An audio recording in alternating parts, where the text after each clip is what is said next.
The humid Georgia air hung thick and heavy around the quiet cul-de-sac.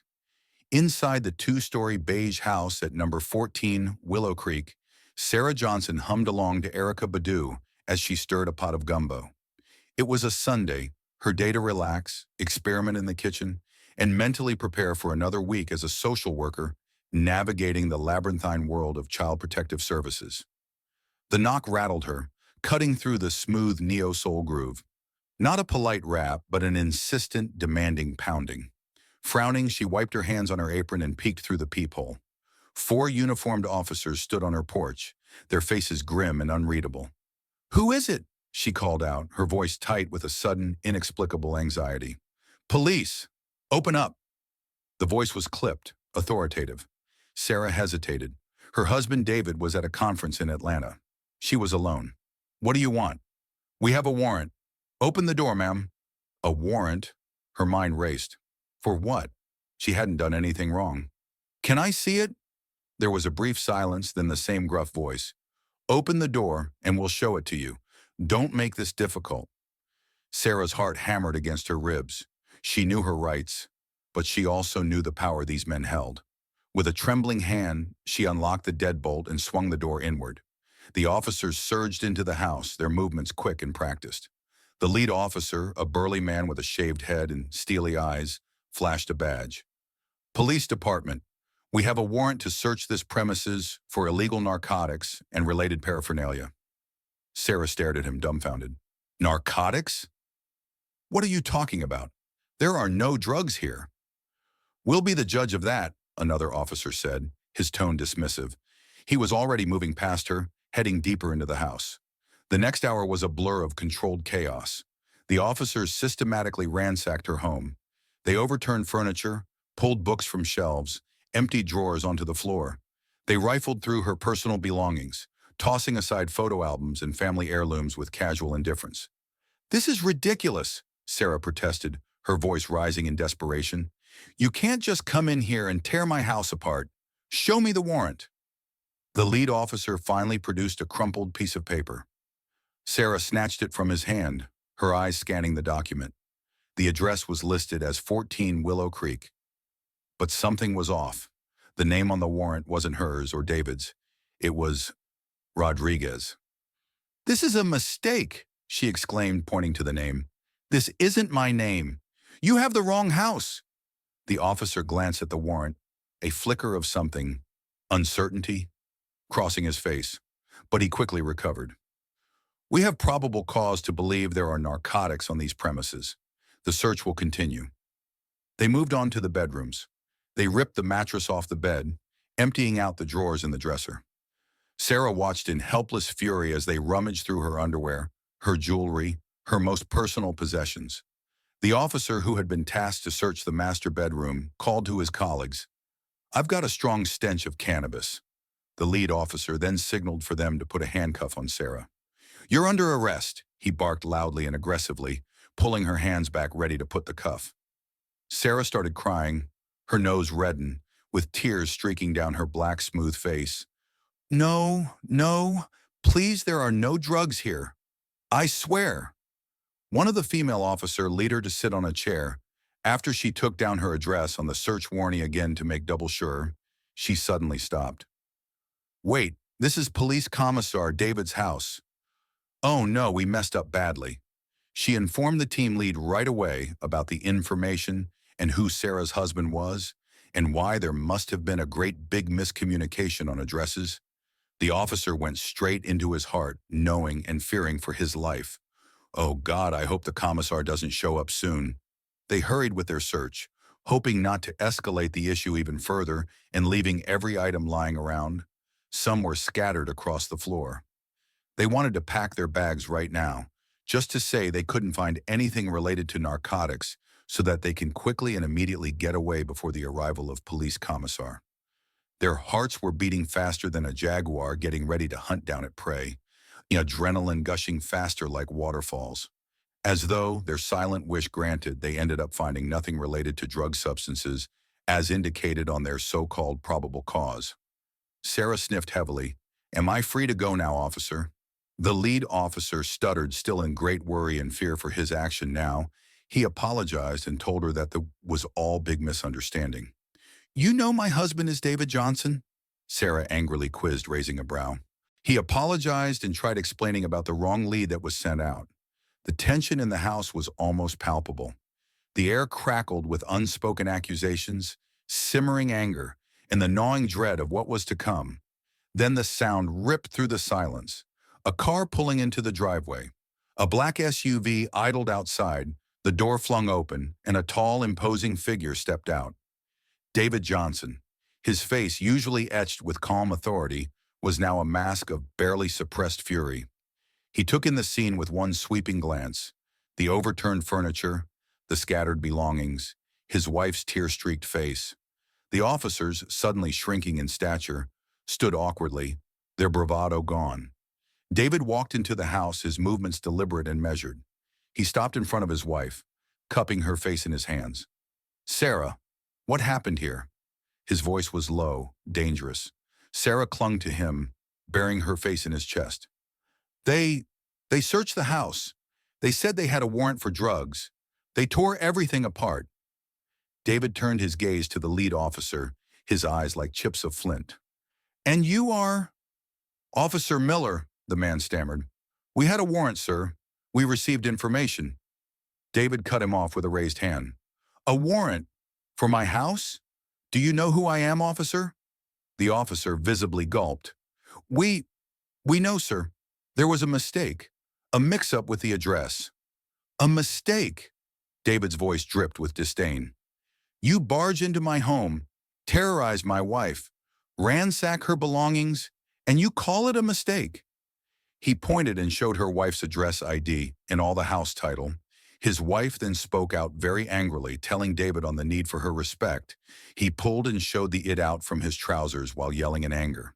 He moved closer to Officer Miller, his presence radiating an aura of power and barely contained rage. "I am the police commissioner of this city, and you, officer, have made a very, very serious mistake." The other officers shifted uncomfortably, their eyes darting around the room. The silence stretched, heavy and suffocating. Sarah watched her husband, a strange mixture of fear and relief swirling within her. She had never seen him like this, so consumed by anger. "I want every single one of you out of my house," David said, his voice barely above a whisper. "Now." The officers scrambled out of the house, their faces pale and drawn. Miller hesitated, his eyes pleading. "Officer," David said, his voice sharp and cutting, "consider yourself suspended, pending a full investigation, and pray for your sake that this mistake doesn't cost you everything."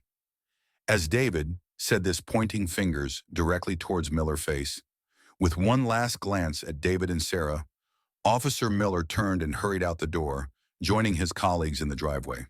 They piled into their squad cars and sped away, leaving behind a scene of devastation and a storm of unanswered questions. David turned back to Sarah, his expression softening. "Are you okay? Did they hurt you?" Sarah shook her head, but tears welled up in her eyes again. "I'm scared, David. I don't understand why they did this. Why me?" David wrapped his arms around her, holding her tight. "I don't know yet, baby, but I promise you I will find out, and whoever is responsible for this will pay." The gumbo on the stove had long since burned. The house was a wreck. But in the midst of the chaos, Sarah clung to her husband, finding a sliver of solace in his strength and his promise. But the questions lingered. Was it really a mistake? Or was there something more sinister at play? And what would David do with his power? Would he seek justice or something more personal? The initial hours after the raid were a blur of cleaning, comforting, and simmering rage. David moved with a quiet intensity, his phone glued to his ear as he barked orders and pulled strings. Sarah, still shaky and traumatized, wandered through the house, picking up the shattered pieces of her life. The sense of violation was profound. It wasn't just about the mess. It was about the feeling that her sanctuary had been invaded, her privacy stripped away. Neighbors, drawn by the commotion, offered hesitant words of comfort and speculative glances. Some knew David was a police commissioner. Others only recognized his name. Whispers circulated about what could have happened, filling the void of information with rumors and conjecture. Sarah dreaded facing them later, knowing she would have to offer a polite, watered-down explanation for the chaos they had witnessed. David finally hung up his phone, his face etched with grim satisfaction. "I've spoken to Internal Affairs," he said, his voice tight. "They've opened an immediate investigation into the incident. Miller and his team are on administrative leave. I've also contacted the mayor's office. This isn't going to be swept under the rug." Sarah nodded, but the words felt hollow. An investigation? Administrative leave?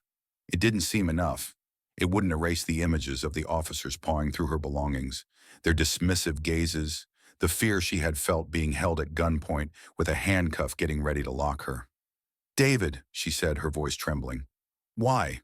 Why would they do this? It's not just a mistake, is it? Someone wanted this to happen." David ran a hand through his short hair, a gesture of frustration she knew well. "I don't know, baby, but I will find out. I promise you." He spent the next few days consumed by his work, navigating the political minefield that had erupted in the wake of the raid. The media had gotten wind of the story, and headlines blared accusations of police misconduct, racial profiling, and abuse of power. David was caught in a precarious position, the wronged husband, but also the head of the very police force under scrutiny. He had to walk a tightrope, appearing to be both impartial and determined to seek justice for his wife.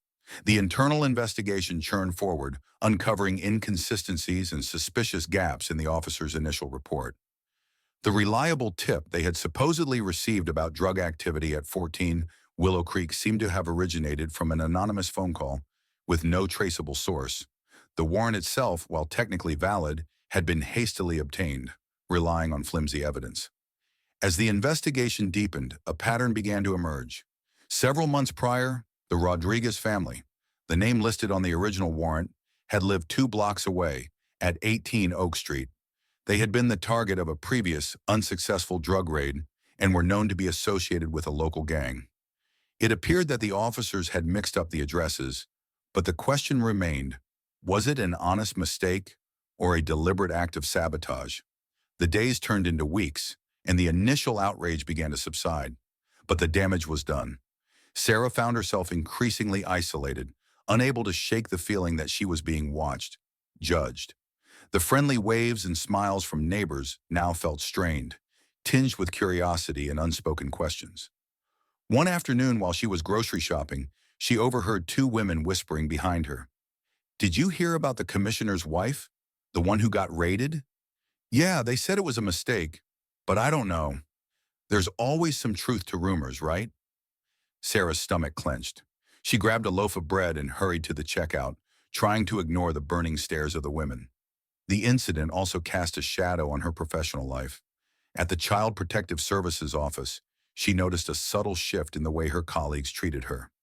There were fewer invitations to lunch, fewer casual conversations by the water cooler. She couldn't shake the feeling that she had become a liability, a potential source of embarrassment for the agency. David, too, felt the pressure mounting.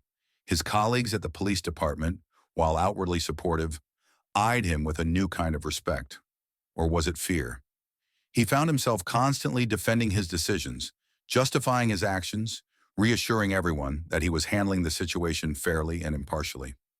One evening after a particularly grueling day, David came home late, his shoulders slumped with exhaustion. Sarah met him at the door, her face etched with concern. "David, you look terrible," she said, reaching out to touch his face. "Are you okay?" David sighed heavily. "I'm fine, Sarah. Just tired. This whole thing is taking its toll." He paused, then looked at her with a troubled expression. "There's something I need to tell you. Something I found out today." He led her to the living room, poured them both a glass of wine, and sat down on the couch. "The investigation has turned up some interesting information," he said, his voice low. "It seems that Officer Miller has a history. He's been disciplined before for excessive force and racial profiling." Sarah's breath caught in her throat. "So, it wasn't a mistake?" "It's starting to look that way," David said grimly. "Someone wanted your house searched. Someone wanted to embarrass me, maybe even destroy my career." "But who?" Sarah asked, her voice barely audible. "Who would do something like that?" David stared into his wine glass. his face unreadable. That's what I'm trying to find out. But I have a few ideas. The investigation was slowly closing in on a motive. Officer Miller, it turned out, had been acting under orders. He had received instructions from a superior officer to make sure the Johnson house was searched, using any means necessary. But who was that superior officer, and why would they want to target Sarah and David? The answer lay in a web of political intrigue and long-held grudges. David had made enemies during his climb to the top, stepping on toes and upsetting the established order. He had cracked down on corruption within the department, earning the animosity of officers who had been profiting from illicit activities. One name kept coming up: Deputy Chief Michael Walker. Walker was a powerful figure in the department, a veteran officer with deep ties to the city's old guard. He had been passed over for the commissioner position when David was appointed, and he had never forgiven him. It seemed Walker had seen an opportunity to take down David, using Sarah as collateral damage. By orchestrating the raid, he hoped to discredit David, expose him as incompetent or corrupt, and ultimately force him to resign. The evidence was circumstantial, but it was mounting. David knew he couldn't act rashly. He needed proof, concrete evidence that would stand up in court. He couldn't afford to make a mistake, not when his career and his wife's safety were on the line. He decided to play a dangerous game.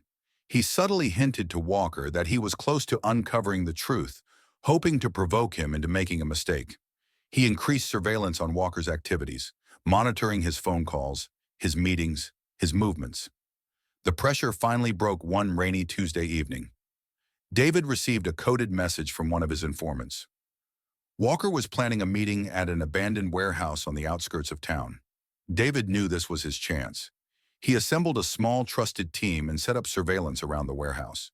As darkness fell, Walker arrived, accompanied by Officer Miller and two other men.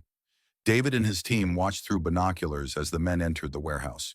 They waited patiently, listening for any sign of what was happening inside. After an hour, the door of the warehouse opened, and the men emerged. Walker was talking animatedly, his face flushed with anger. He seemed to be giving Miller a dressing down. David gave the signal. His team moved in, surrounding the warehouse. He approached Walker, his face set in a grim mask. "Walker," he said, his voice cold and unwavering, "you're under arrest." Walker stared at him, his eyes wide with shock. "What are you talking about, Johnson?" "Conspiracy, obstruction of justice, abuse of power," David rattled off the charges. "You orchestrated the raid on my house, and you will pay for it." Walker sputtered in disbelief. "This is insane. You can't do this. I'm a deputy chief." "Not anymore," David said, placing him in handcuffs. "You're finished." As Walker was being led away, David turned to Officer Miller. "Tell me everything," he said. "Tell me the truth, and maybe, just maybe, I'll go easy on you." Miller, broken and defeated, confessed everything. He described how Walker had ordered him to target the Johnson house, how he had fabricated the reliable tip, how he had ignored the inconsistencies in the warrant. David listened in grim satisfaction.